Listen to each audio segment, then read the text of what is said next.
Here is a quick video to describe how we caught a bee swarm last year. We had a beehive in our garden, and during the summer months the hive grew to the point where it needed to split in two. This means that the hive had created a new queen, and it left the hive along with an amount of workers to build a new home elsewhere. Typically, when a swarm occurs, it rests somewhere close to the original hive, whilst scout bees are looking for a new shelter.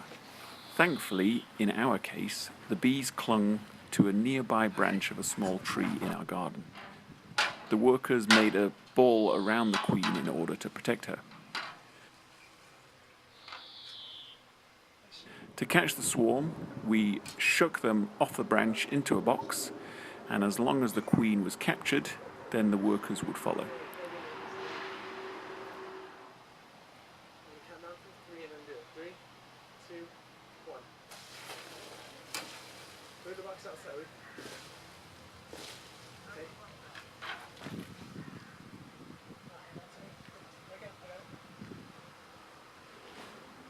Perfect.